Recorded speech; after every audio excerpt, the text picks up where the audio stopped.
about this? Last day of January in 2025, and we are pleased to bring in Jerry Diorio, the former Wolverine. And there he is on the road in the Peach State, looking like $1 million. What's going on, Jerry? Savannah, Georgia. It's great to be a Michigan Wolverine. Down here in Savannah, Georgia, it's a beautiful day, 70 degrees, 72 degrees. Neat city. Neat city. Yeah. Very interesting. A lot of history.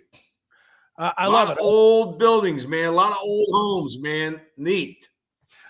I know they love their football down there. They love their football down in the state of Georgia.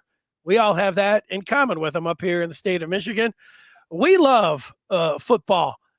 I got pulled over yesterday by the police, and after a few minutes, after he decided he was going to let me off with a warning, he saw that I had a Michigan jacket on. He said, "How's Michigan going to be next year?" I said, "I'll be talking about it tomorrow." I didn't say that. I said, I think they're going to make the college football playoff. And there's a little spoiler for you, 25 Expecations. We will get to that coming up in this show. Also with basketball, you've got Dusty May turning the calendar tomorrow and on the road on the East Coast playing at Rutgers.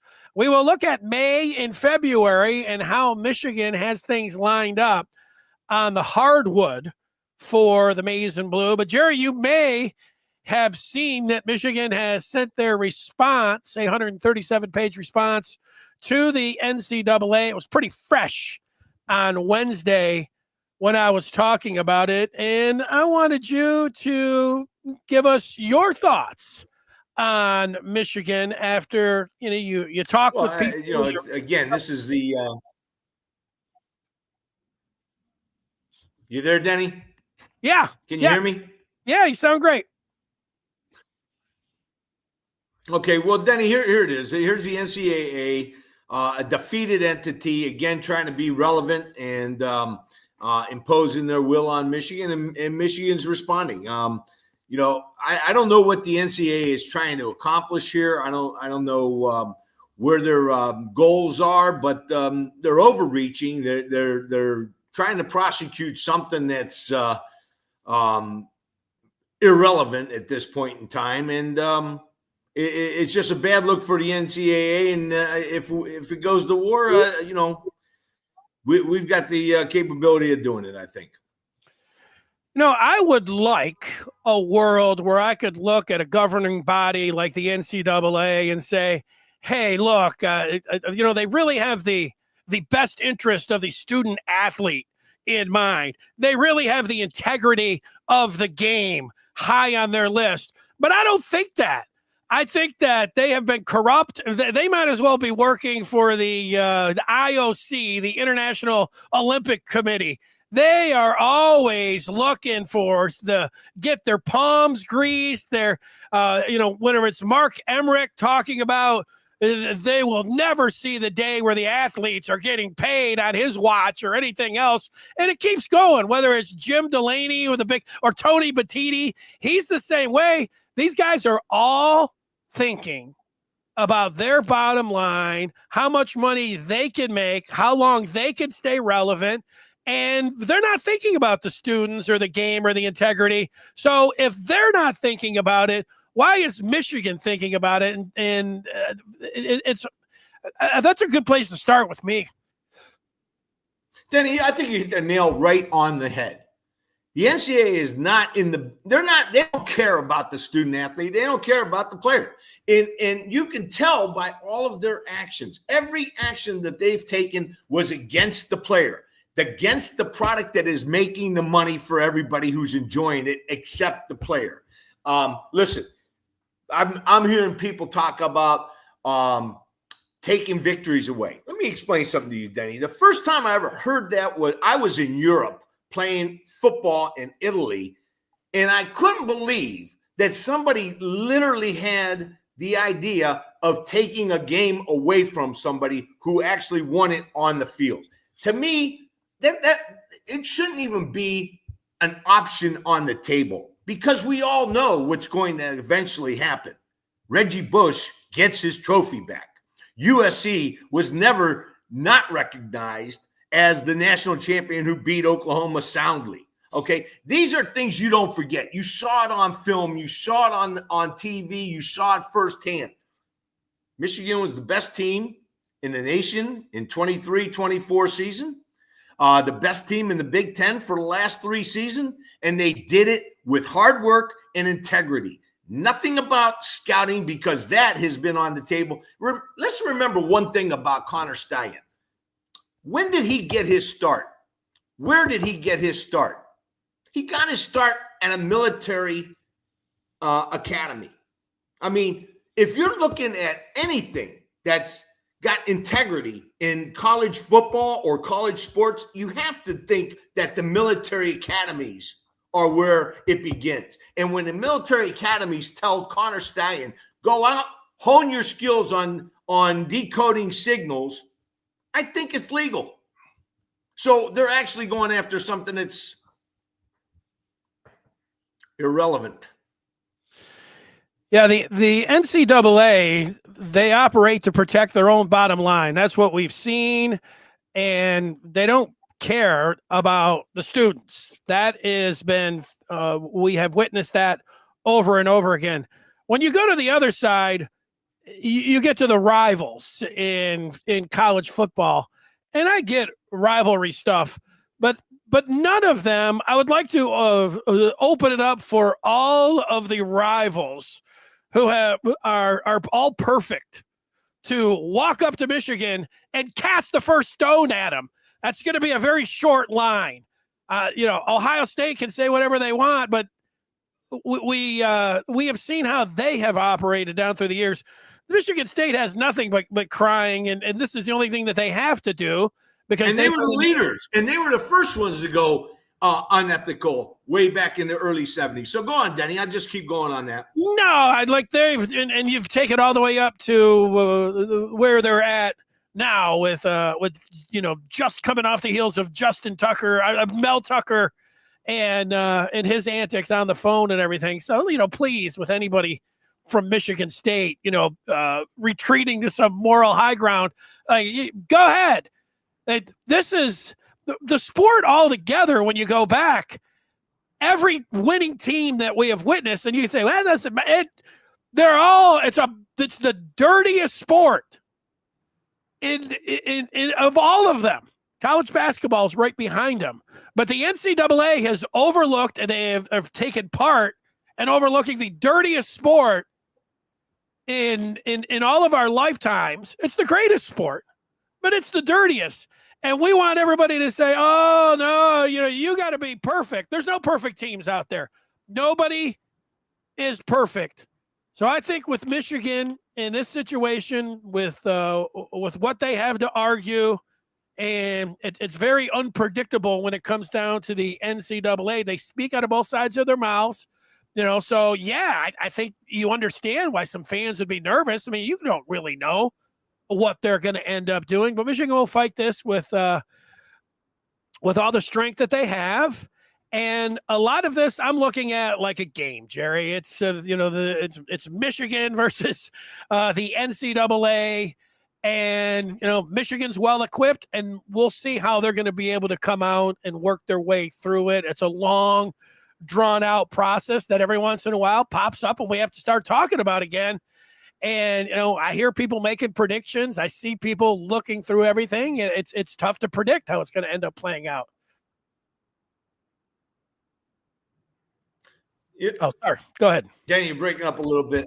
Oh. Okay. So, why don't we look at some of the things? Remember, I've mentioned this over and over and over again. The NCAA did this upon themselves. They did this, that they have lost all their control, and now they're trying to gain any kind of notoriety possible, and try to gain any kind of friends possible. Let's take a look at what the NCAA has been responsible for as far as student athletes are concerned, and why they lost all that power. First of all, as a student athlete, while you're on scholarship, at least when I played, you were not allowed to have a job while you were on scholarship. So that meant that if you had a summer school session, if you were taking summer classes and you were getting grant and aid for that summer, those summer classes, you could not go to work. You could not support yourself.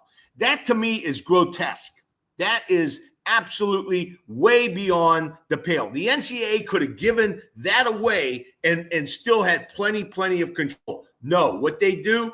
They go back and they say, you, player who can't afford to go home and visit your sick child, cannot get something from an assistant coach. We're going to penalize you for that. Where is that humane? Where is that in the best interest of the player? Why wasn't that addressed by the NCAA? To say that players don't deserve any kind of per diem. Remember, we're kids, 18 to 22-year-olds, trying to maintain a 250 to 300-pound body, maybe 320, with no money in our pockets. Okay? No pizza money, no entertainment money, nothing. Okay? No per diem. So for the NCAA to come back now at Michigan for sign decoding is ludicrous. It's ridiculous. It's zero relevance right now. There is no real rules right now going on in the NCAA, and they're just trying to make themselves relevant. And this is why they lost all their relevance. They had rules out there that were completely against the player, completely against the student athlete, and they took advantage of them. And that's why the NCAA should be abolished, in my opinion. Yeah, I don't think Michigan is perfect, but I had to stand by for 10, 20, 30 years and watch other teams break level 1 violations that we all knew that were going on. That was paying the players underneath the table in the black market. And year after year after year, there would be people like, this is ridiculous, but it happens so often and so frequently. And for so many years, people are like, well, that's just part of the game. They have these rules that teams are blatantly breaking, these level 1s. And it comes down to Michigan where they worked around a bylaw. Look, they're not perfect, but I think what Michigan did is much better if we're going to talk about a moral high ground than a level 1 clear violations. Couldn't agree more. And, Denny, here I am. I'm looking at Yorabi Mustafa. We were best team in 23. And if you know anything about ball, we won a national championship fair and square. Okay, that's what I'm talking about. Denny, this material's already been made. The game's been played. Okay? The people got their resources. Give it up. Move on. Get relevant again. Do something productive instead of getting abused by the courts every time you go in them. Woo! I thought I was done with my cough and cold this morning. I got up and felt great. I started getting out here, man, and I'm a little choked up. It does get me wound up. I have to admit, the NCAA and Michigan and Connor Stallions. What do they? It triggers me. I get wild. I get all wide-eyed, and people come at me, and I come at them, and it just I want to open it up to you and let you get the Here's last a bureaucracy. word. Go ahead. Get the last word in there. Here's a bureaucracy that wants to play the game in their office instead of playing it on the field. That's what I got to say. I like it. That was really wrapping it up well. I want people to wrap up a subscription to the Maize and Blue Review with a nice bow on it. And to be able to do that, when you take that bow off, inside is unlimited access to the Maize and Blue Review. Oh, what's inside this? Recruiting news. Accurate, daily, if not by the minute, recruiting news of what Michigan is doing heading up to February the 5th. And then, getting the early look at 2026 if you've never been involved in a recruiting cycle and what that ride can be. Oh, it's a wild ride, believe me. Not so much like the NCAA, but you got to buckle up and get ready for the roller coaster. And the Maize and Blue Review buckles you in and sends you on the way with the latest recruiting news on the basketball side as well. We would love to see you over there on the Den. To join the Maize and Blue Review, go to michigan.rivals.com. Now, Jerry, I thought that this police officer yesterday, when he I looked up and I saw the disco lights. I thought, what in the world? How could he be pulling me over? I went to, there was a street that was a dead end, and you can turn right in the right lane, and in the left, you could turn left. I was in the left lane, and I turned left, and he put the disco lights on, and he said, I'm pulling you over. And I had no idea. I thought he was going to say broken taillight or something I didn't know about. And he said, I didn't put my blinker on at the light at a dead end. And I was thinking, are you kidding me? I didn't say, are you kidding me? I just said, I didn't really know you had to do that. You need to do that. No, which was true. I gave him my information. He went back and he said, look, you've got your insurance and everything. And he saw the Michigan stuff. And then he said, hey, how's Michigan going to be next year? What do you think's going to happen? And I said, well, I think that they're going to go 10-2. And then he said, what's going to happen with the NCAA? And I said, I think it's not going to be as bad as a lot of Michigan's rivals say it's going to be. I think it's probably going to be maybe a little bit worse than, nothing, like a fine or whatever. And he said, I like the analysis. And then he said, have a good day. And put your blinker on. He said, we pull a lot of people over for the blinkers. He said, you'd be surprised at how many. It's a sign of being inebriated, behind the wheel. I was like, oh.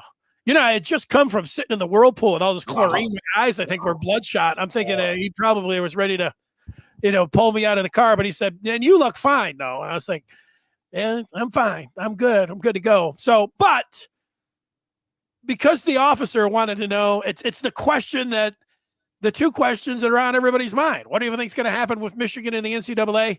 And how do you think Michigan is going to do next year? 10-2 could get them in the college football playoffs, Jerry. If you look at these road games, Michigan, I would say, has an easy, if you don't like the word easy, they have a manageable schedule next year. Yeah, they've got a big dog in the non-conference. It's not a complete cupcake pushover non-conference slate. They have to go to Oklahoma. That could be a tough game. Out to USC, Michigan State, at Northwestern, Maryland. At Northwestern in Maryland. That is not a road like oh my gosh, I don't know how they're going to survive that. But I think that they can go through the road games, Jerry. Let's just start. I think that they can go through with and win the majority of those, if not all of them. Okay, Danny, I'm kind of curious. Who do you have Michigan losing to? I'm thinking Oklahoma. And I'm thinking maybe USC. I don't know. That's what I'm thinking right now. I'm going to go to the road games, but the home games. I don't think they're losing any home games. I'm not based on what I have seen from Michigan. I think Michigan's going to beat Ohio State. I think it's going to be 5 in a row. I mean, that's Jerry. Is that being too much of? Well, look they've beat them 4 in a row. Why not 5 in a row? They're at home. If they could beat them last year, I think they can beat them this year. Well, I mean, there's nothing to say we can't. I mean, this was Ohio's year, and they ended up with 2 losses. So, I mean, they're a pretty good team for 2 losses. No question about it, Denny. They were a very decent team for 2 losses and 4th in the Big Ten. Not bad at all. Not a bad team at all. I was talking to a good friend of mine, Vince Pavone, about a week ago, and we were talking about Michigan's schedule and what we were looking at and how we were going to be this year. And Oklahoma seems to keep coming up on everybody's radar as a possible loss to Michigan. I'm gonna back off on that, and I'm not going to put anything out there as far as a prediction on that game. USC, it's been proven tough to go out west from a Midwestern school. I think the only one that was really successful was Penn State going out to SC and winning that game. So I can understand your skepticism on SC. I, again, want to defer and wait until a little bit later date to see how SC is shaking out. But then he really, maybe I'm a homer. Call me a homer. Call me a, home team guy. But I don't see anybody on that schedule that scares me. I see a nice break between Nebraska and Wisconsin. I see a great opportunity to get one of the best quarterbacks in the country, best young quarterbacks in the country, prepared for the stretch run. There's nothing on, the road. Like I said, Oklahoma and SC, those might be a couple asterisks. Other than that, should run that. Michigan State, Northwestern, and Maryland, we should run that. Ohio State, I thought they lost a tremendous amount of talent this year off of a pretty decent team. And I think they're going to come into Ann Arbor, and they're going to be shocked because I think what Michigan's going to have, we're looking at the schedule. I'm talking about the schedule. That's all well and good. But what I see coming back from Michigan again is one of the best defenses in the country with a defensive coordinator who is familiar with the talent. And I'm not talking familiar from a distance. I'm talking he's worked with this talent for a year. We have, in my opinion, 3 big spots we have to get better at. Those are the 2 interiors, and we need an edge rusher. And by all indications, from what we're doing in the portal, I think we've addressed the inside duo decently. And when I say decently, it's hard to replace 2 first-round draft choices in your middle. So that's tough. But I think we're going to be okay. Denny, are you there, or am I talking to myself? No, you're talking. I was just enjoying what you were saying. I saw somebody talking about the Stoops, and we know that Bob Stoops is a legend at Oklahoma, and I know you have a connection to the Stoops. So I was going to ask you about, Oklahoma. It doesn't take long before you start talking about the Stoops legacy. So that's a good question for you. Well, Venable is a great defensive coach. He was with Bobby. He was the defensive linebacker coach when Mike was the defensive coordinator at Oklahoma. And I know this situation very well because, very good connection there. But Venables was a defense. He played for Stoops. He played for Bobby at Kansas State and Mike at Kansas State. He ends up going to Oklahoma as a linebacker coach under defensive coordinator Mike Stoops, and then goes off and becomes the defensive coordinator at Oklahoma when Mike took the job at Arizona. Then he moves to Clemson. And you can't argue his success at Clemson as a defensive coach. What's been kind of disappointing for Oklahoma fans, in my opinion, from a distance, is that the defense has not looked all that great at times in Norman, and that could be a problem. And that's a problem he's got to address. And when you're addressing that problem, you're taking your eyes off the offensive side. Yeah, I was looking just for a second at the quarterback position. I remember they had a 5-star in Jackson Arnold, but he transferred. And so they had a true freshman in Michael Hawkins Jr., who played a couple games last year for him. And then they signed a QB this year. And right now it's going to be one of those 2 guys. So it's not like you're looking at Oklahoma and saying, oh, man, they really got a core. They've got as many. If Michigan's got, and I think Michigan's got a question mark about who's going to be starting that Oklahoma game. The Oklahoma's got as big of a question mark about who's starting for them in that game. Absolutely. And again, defense travels well, and our defense has been great for the last 4 years. It's going to, it got off to a little rocky start last year, but I think Wink Martindale's got this defense right where he wants it, and he's going to start putting some more stuff in that he feels comfortable with. So that's going to be a real problem for offenses in 25, in my opinion. That Mr. Martini talking about I don't want to say a revenge game, but it is where Sharon Moore played his college football. So, Sharon Moore, he downplays. I've noticed that any kind of Oklahoma connections when he has talked about him, he's not really like, oh yeah, but he's going to want to beat Oklahoma, a place when he's going back there. That's going to be a pretty big deal for him. I don't know how that factors in, but he's going to want to win all those games. But I would think that, I don't know how much more you can circle and underline it, but yeah, he would like to win that game, Jerry. Absolutely. And I think if we win that game, there's nothing that says we can't run the table. We'll run the table. That's the kind of talk I like. Now, Sam is talking about Wink staying. I think we still have to wait with the NFL. Have the Saints hired a coach? Because if the Saints were going to hire Kafka, then that was going to be a spot. Kellen Moore, a clear favorite. I'm looking here, and they're saying Kellen Moore is expected. So we'll see. That Saints job, the defensive coordinator, that's the one. And if it was going to be Kafka from the Giants, he's got a connection with Wink.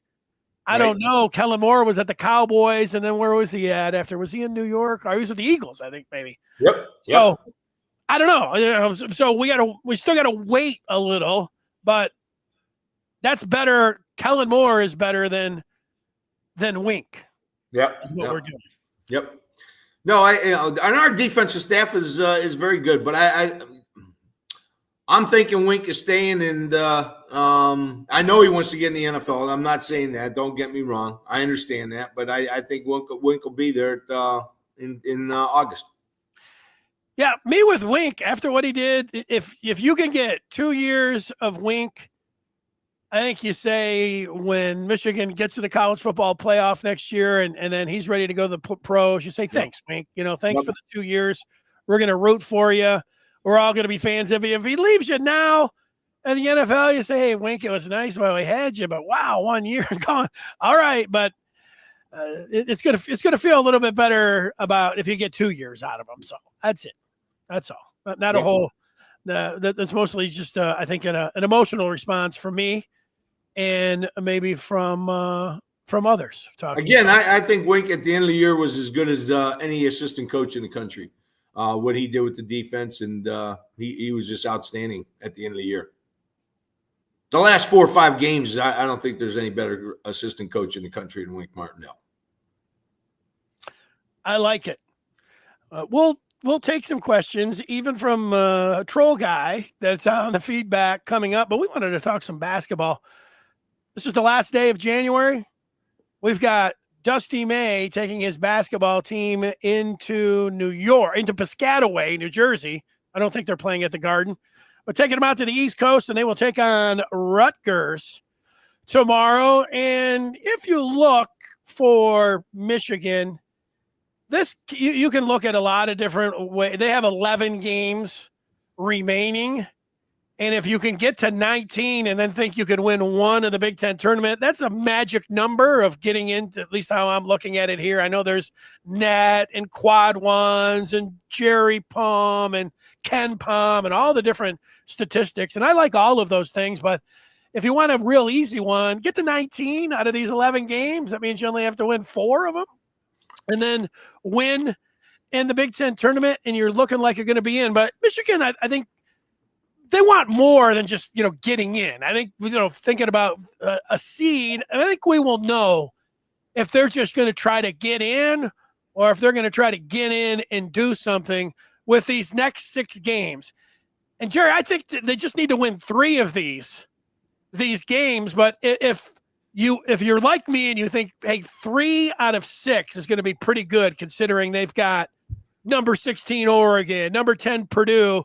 We know what happened last Friday in West Lafayette and Michigan State at home. Those 3 games, are you thinking, 1 and 2? What about these other games? And at Ohio State and at Indiana and at Rutgers? All of the ranked teams are at home. So you can go a lot of different ways with this, but I think 3 and 3, they're going to be doing pretty good if they can get through these 6. And if they went 4 and 2, I would be feeling very good about this team. And if they go 2 and 4, I would be thinking like, they got some work to do. How are you looking at it? Well, this is a road, Danny. I mean, you got Oregon, Indiana's no slouch, especially in Bloomington. Purdue, we saw what they can do, and Michigan State. So this is a very tough stretch. Now, with that said, Dusty has proven to be one of those coaches that really starts getting his team ready in the latter part of the season, ready for the tournaments. And so, 3 and 3 out of this 6 would be pretty decent. Now, if we can go 4 and 2, 5 and 1, I think we're in phenomenal shape going forward into March. But and I said this before. Michigan's team is going to be a very tough team to beat if they get the turnover issue addressed and satisfied. We're turning the ball over way too much.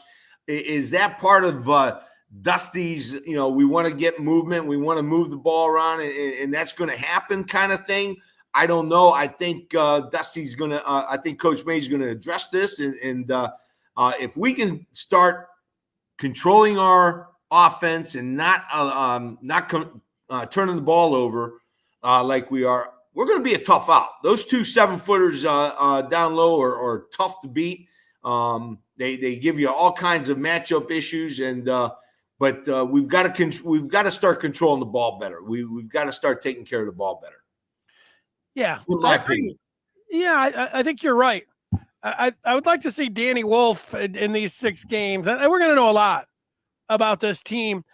They say that this, the Jersey Mike's court or whatever that they play on, something like that, is one of the toughest places to play in all the country, not just in the Big Ten, in Piscataway. The students go crazy. They got nothing else to do in Piscataway, so they fill up the gym and they go nuts. This is a very winnable game, and I would say out of these road games, it might be the most doable. Always tough. Indiana's, that's just going to be a tough game, but winnable. And winnable, yes.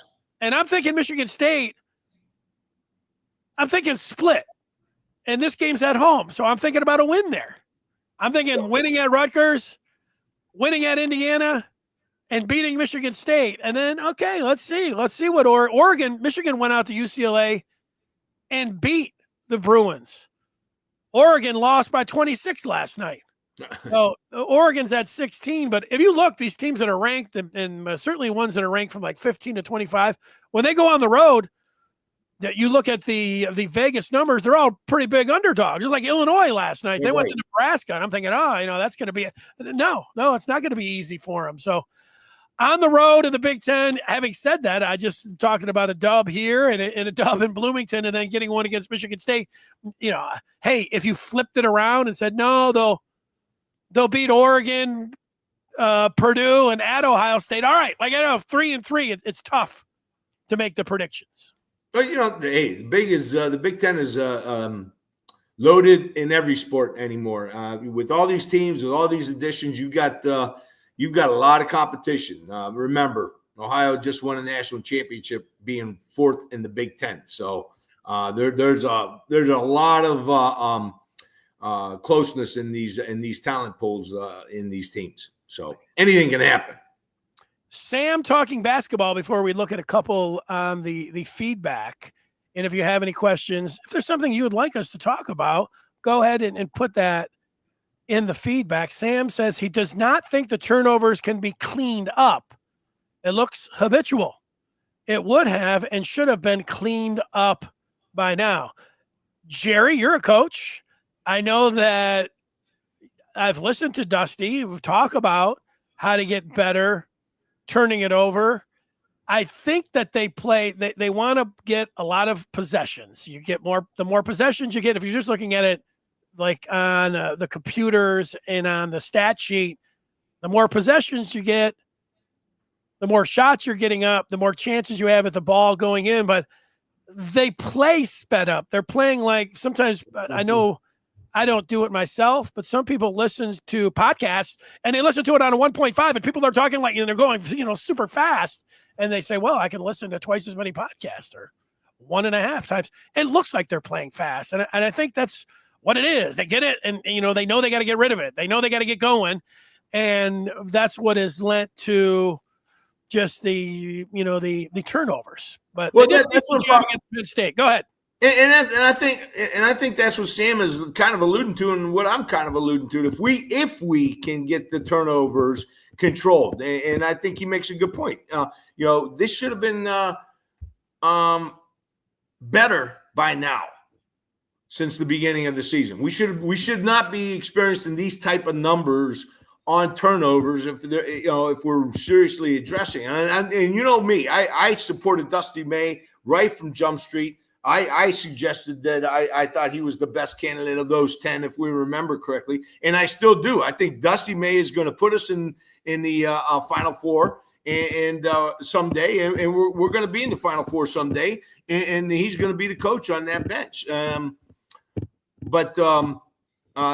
think his play is very fast paced, and it's going to have turnovers. And my thing is, can we at least bring them down? Can we control some of those turnovers and not give easy ups?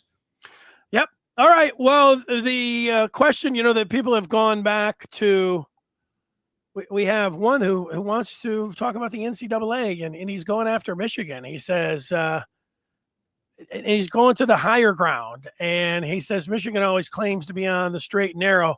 Those days are gone now. Christopher, what I would say to you is that just like whatever, I'll guess that you're a Michigan State fan, but every team has, your fan base, you're going to have some of those lowest common denominator fans that, claim, this and that. And so no fan base is perfect. So you want to look at Michigan and say, oh, they all claim. One thing about Michigan, I didn't go to Michigan, and Michigan, I think Michigan alums, they have a reason to be very proud of their school.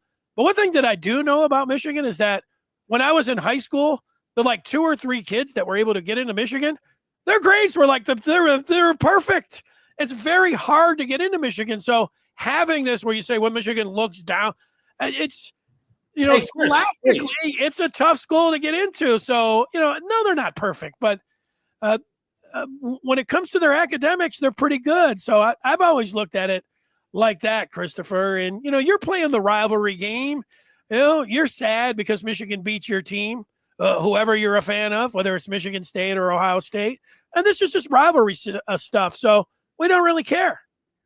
Denny, it's hard to get into Michigan. It's hard to be a Michigan Wolverine. You got to be a top-notch performer to be in Michigan, school-wise, athletically, all those types of things. The other ones go to Michigan State or Ohio State or somewhere else.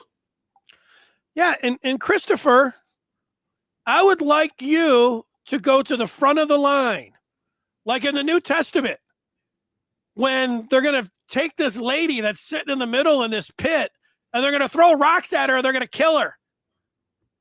And they say, those of you without sin, walk up here and cast the first stone. Well, go ahead, Christopher. Cast the first stone. Nobody's talking about this. Is rivalry stuff. And that's all you're doing is talking about rivalry stuff. So go back and go on those Michigan State shows and tell everybody what a great job they're doing. And, leave all that crap somewhere else. We don't care about we definitely don't care what Ohio State fans and Michigan State fans and Florida State fans and SEC fans, when it comes down to dirty and cheating and level ones, it's a totally corrupt sport. Not only is no one perfect, you go into any kind of high ground type argument. There's no high ground type argument. Leave that for the Barstool or Twitter, not this show. Well, I just don't see where decoding signs is cheating when everybody freaking can do it. So, it's just arguing with somebody who's not really bringing out a great point. Christopher's last post here is that Michigan is toast. Well, you enjoy sitting around waiting for that, Christopher. Wait away, Chris. Okay, Hadley is talking about 11 games starting with Rutgers. So overall, they shouldn't go worse than 7-4 or more wins. You guys think that's a fair assessment? And to Jerry, remember, it's great to be a Michigan Wolverine. There you go. Look at he set you up, Jerry. He teed you up. Yeah, well, that's what I'm looking at. 3-3. I'll do the math for you, Hadley, since we have it right in front of us. So 3-3 gets them to 18-8. I only need 2 more games out of these then. I'm gonna think Maryland and Rutgers, 1920. So and Illinois is coming our place. yeah, look at this 3-game stretch. I like the 3-game stretch here. It's gonna be a tough one up at East Lansing. Mm-hmm. Especially, but you know what the nice part could be? I don't know. Maybe Michigan will be playing for a Big Ten championship, but I bet that Michigan State will have a Big Ten banner that'll be already put up there, ready to be unfurled, and the Michigan reporters will be able to spot it with their cameras, and they'll have all that confetti, and that's a lot of pressure when you're ready to win the Big Ten, and you have a banner that you stick up there when you're ready to celebrate. And nothing's better, Jerry, as we found this year. It's satisfying. I don't know about nothing's better. 2023, I don't know if anything's ever getting better than that. Maybe it'll be matched, but I don't think anything's going to get better. But leaving a team with their champagne on ice and their banners up in the rafters is a pretty fun thing. Well, we'll see. We'll see. To be honest with you, Michigan State is surprising me this year. I mean, I've seen them play a little bit, and they've got some players. They're a pretty decent team. There you go. Ferris is saying he knows that Michigan beat Ohio State, and then Michigan beat Ohio State, and then they beat him again, and they keep winning. He says he will run out of YouTube chat characters. Yeah, that gets back to the football side, Jerry, as we wrap it up here, is that Michigan beating Ohio State this year, I expect them to do it. When you win 4 in a row and you win like they did last year when they had a 5-loss team and they were able to go on the road and do it, they're in Ohio State's heads. Really doesn't matter that Ohio State won the championship. It's a different ball game. It was easier winning the national championship than it is looking at the maize and blue uniforms right now for Ohio State. And Denny, I think the numbers kind of spew that out. It was the NCAA, the national championship game lost a lot of viewers, way down from last year. What was it, 5-6 million viewers down from last year? So obviously the audiences didn't think that the best 2 teams were playing at the end of the year. Yeah, no gold pants. And a natty light called the championship from Ferris. There you go. Not bad. But Jerry, what do you do? So it's the Peach Day. What do you in Savannah? You're going to go around looking at the houses? You're going to, just take it easy and, the rest of the day? Give me an idea of what's going on. Well, Denny, we've already gone out and walked a couple miles, and This is a beautiful city in the daytime. I mean, it's gorgeous. You see some buildings out here and some homes. They're colonial times, and then we're looking around, and you're looking at 200, 150, 200, 300, 400-year-old homes and roads out there, and it's just really remarkable and unbelievable. The architecture, the stone. I mean, there's a marble building. I couldn't believe it. Anything happens to that building, there's no way you can replace that stuff. So, and you're looking at all the brick around here. It's unbelievable, unbelievably well built city. Sounds nice. Well, we appreciate your time. We look forward to catching up with you again as we get into February. Safe travels, and we will talk with you soon. Denny, hail to the victors. Great to be a Michigan Wolverine. And you haters out there, I know it's tough for you, but not everybody can be a Michigan Wolverine. There is Jerry Diorio. Thanks for joining us on this Friday.